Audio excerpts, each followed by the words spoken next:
In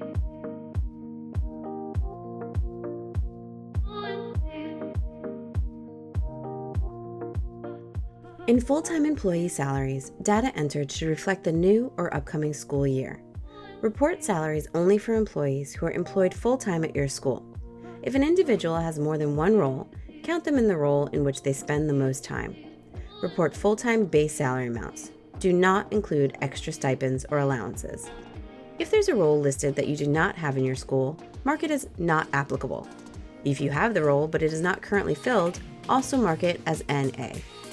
If a position is only part-time, enter the full-time equivalent salary for this position. Do not enter 0 for a salary amount unless the position exists and is unpaid.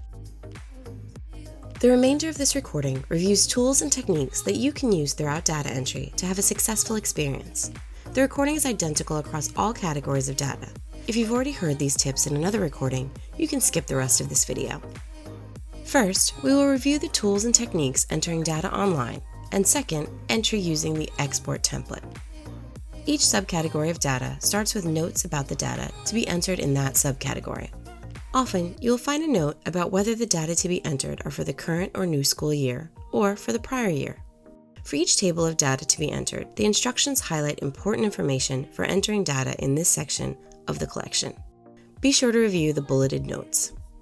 The first section or sections of data entry will be core questions asked of all schools entering data in DASL.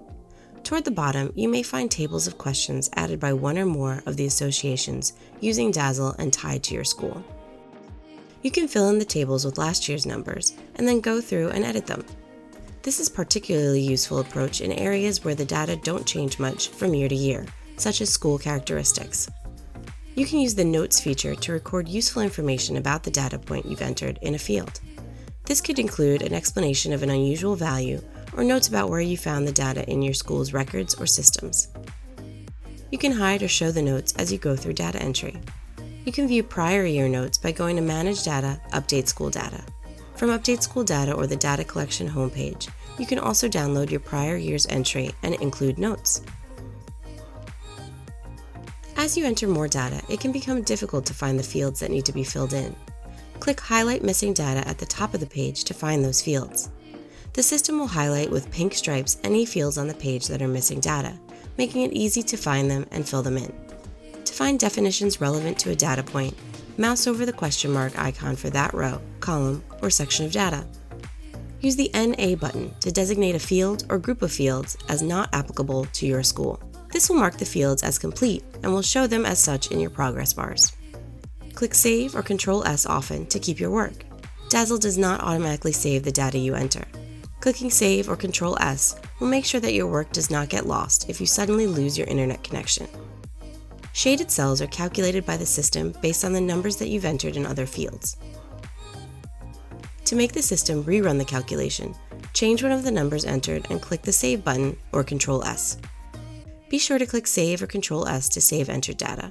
If you see Success with Alerts, be sure to review and resolve any alerts.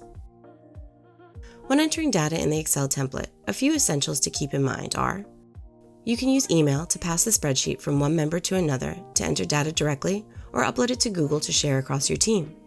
Please be sure that the only changes you make to the file are to enter information in the fields. Do not split up the file or copy pages and send them separately to various team members. The file must stay intact to properly populate the data you enter back into DASL when you upload the complete file. And remember, the person who downloads the file must be the same person who will upload the file to DASL when the time comes. Several subcategories have an instructional video to highlight important information about the data entry within that particular subcategory. Mouse over the red triangles to view instructions, definitions, and descriptions. Enter your data into the fields in each table. Be sure to save along the way. After entering some data or a full data collection part, upload your work to DASL to take advantage of the online tools to add notes, find missing data, or mark a field not applicable. And check your data quality. Whether entering online or after importing, take advantage of the Review Data tab in DASL to ensure quality data throughout your data entry. And be sure to click Save or Ctrl+S before you log off, and you can pick up where you left off when you log in next time.